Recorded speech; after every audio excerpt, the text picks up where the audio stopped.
siempre se ha celebrado en la raya y se sigue celebrando. Entonces se hacía de una forma más austera y más con sentido religioso y trascendental que tal y como se hace ahora. Yo recuerdo que el cementerio de la Raya solamente había y hay un panteón, luego había algunas lápidas de mármol o de piedra y todo lo demás era enterramientos en tierra, que en la parte de arriba había como un caballón y que para el Día de los Santos lo arreglaban, porque a lo largo del año con las lluvias y demás pues se quedaba casi todo plano.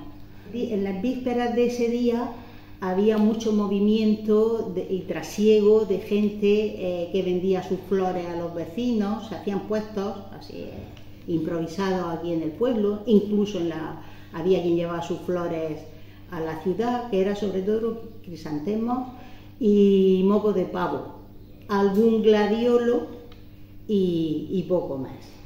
Casi cada uno se cultivaba las flores que luego llevaba a sus difuntos. En la tierra, para sujetar las flores, cortaban cañas que las clavaban en la tierra, alrededor le ataban el ramo de flores, ponían varias a lo largo de la tumba y en esas cañas me colocaban las velas. Bueno, la cera nos volvía locos a los niños y a las niñas, porque en la puerta del cementerio se colocaba un señor que tenía regaliz y dátiles de rama. Entonces, si tú le llevabas un papelón con cera, él te daba un trozo de regaliz o te daba media docena de dátiles. Por lo menos hasta los años 60 se hacía el día 1 de noviembre en el cementerio por la tarde una misa. También recuerdo la campana de Auroros que había en la Raya, cantando la salve, el Padre Nuestro, o sea, su repertorio con el simple acompañamiento de la campana. Yo recuerdo a la gente, mi familia no, pero los que llevaban la foto del difunto, pero fotos grandes, marcadas, que a lo mejor el difunto estaba acompañado de otros que estaban vivos.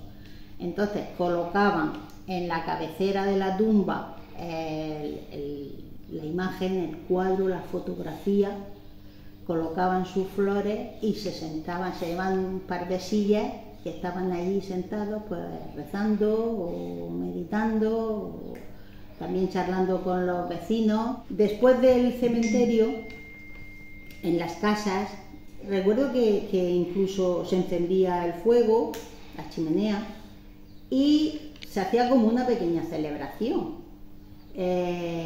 Con tostones. También a veces se había comprado arroz y calabazate, que se ponía el puesto también a veces en la puerta del cementerio, o había un vendedor ambulante que iba por las calles días previos al día 1 vendiendo el arroz y calabazate, vociferaba y la gente salía con sus ollas, sus cazos y lo compraba.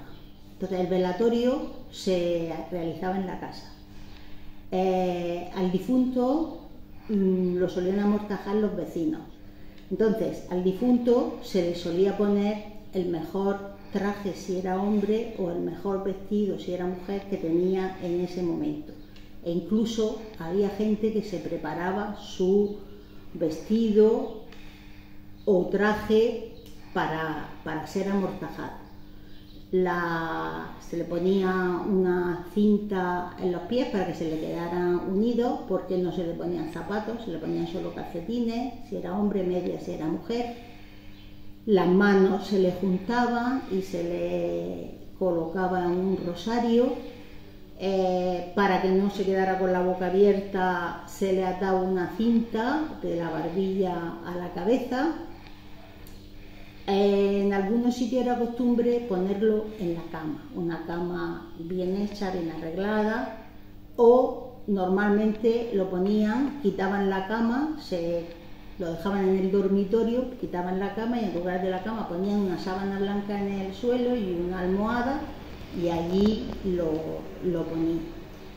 Le ponían velas alrededor e incluso los más supersticiosos una vasija con sal cerca o las tijeras abiertas en el abdomen porque decían que eso impedía que se hinchara. Después ya a la hora del entierro lo ponían en la caja y casi siempre, por lo menos aquí en La Raya, como el cementerio está cerca de cualquier punto del pueblo, a hombros lo llevaban primero a la iglesia y después al cementerio. Bueno, pues yo voy a hablar de la matanza. Y eso, mi padre era matarife y entonces por toda la huerta de Murcia y por muchos sitios, por Almoradí, por muchos sitios lo llamaban para la matanza. Y entonces en las casas pues se criaban los marranos y cuando estaban gordos se vendían y siempre se dejaba alguno luego para la matanza. Y había una mesa grandísima y fuerte porque el marrano pesa y tiene mucha fuerza. Y se juntaban 5 o 6 hombres para poder sujetarlo. Se les daba una patica atrás y una adelante para luego se metía por las patas de la mesa para sujetarla. Y entonces mi padre tenía un gancho, eso lo recuerdo yo, que tenía así como una madera así larga, y entonces lo cogía así, se lo clavaba por el morro, y entonces con eso, y 4 o 5 hombres, no sé, los que se pudiera, lo echaban a la mesa, entonces se sujetaba.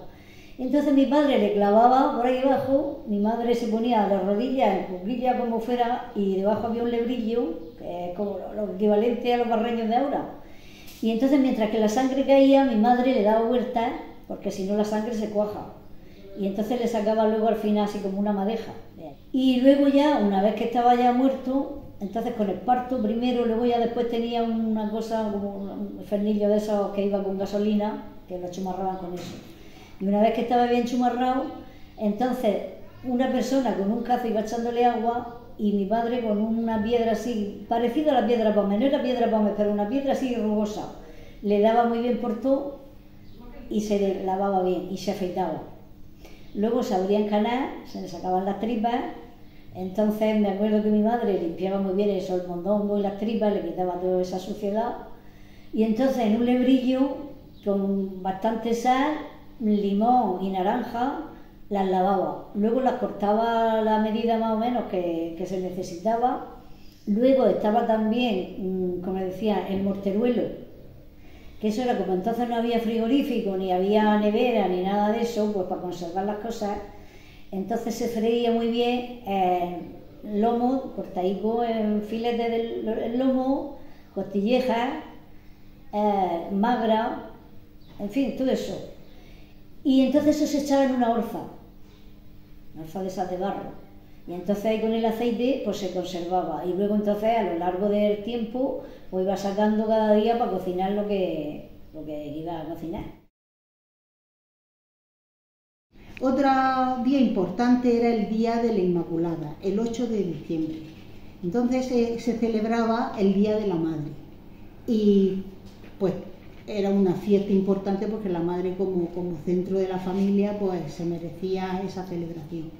Igualmente en el colegio las niñas le hacíamos a nuestra madre pues alguna labor. Este día, el día 8 de diciembre, se podría decir que empezaba el invierno, aunque ya hubiese hecho frío, estrenábamos. O sea, si se nos compraba un abrigo, pues no se estrenaba hasta ese día. Si se nos compraban zapatos o algún jersey, en fin, entonces estrenábamos muy poco. De la Purísima se celebraba la primera misa de gozo. O sea, pues eso, el inicio de la Navidad.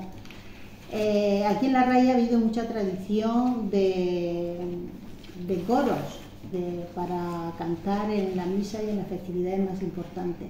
Una vez que acababa esta misa, que se solía celebrar a las 7 de la mañana, los del coro y las personas que querían al acabar la misa iban a la casa del alcalde pedáneo. Entonces el alcalde sacaba sus bandejas con las galletas la bandeja con los licores y todos se invitaban y seguían cantando y celebrando este día que era muy importante. En todas las casas se hacían dulces de Navidad, típicos de Navidad, que ahora hay todo el año, pero entonces era nada más que en Navidad. Y se llevaba primero, lo primero antes de llevarlo al horno a cocer, siempre se llevaba una muestra para ver si estaba bien o había que echarle más harina, más azúcar, quitarle azúcar. Los dulces que llevaban cabello de ángel se cogían de las calabazas que se sembraban en la huerta. Había dulces para la Navidad. Cuando se pasaba la Navidad, ya los dulces normalmente se habían acabado en todas las casas, porque las casas de entonces, de esa época, no había ni uno ni dos, habían 6, 7 y 8 y 9 niños, y todos con buenas ganas de comer. Se hacían tortas de Pascua, tortas de moniato, pastelillos con cabello de ángel, claro, por supuesto. Cordiales se hacían menos porque la almendra valía cara y no se hacía. Tortas de recao. Sí, los tablones se llevaban, normalmente la mujer se ponía se hacía como una especie de corona y se la ponía en la cabeza para llevar el tablón al horno, a cocerlo dulce.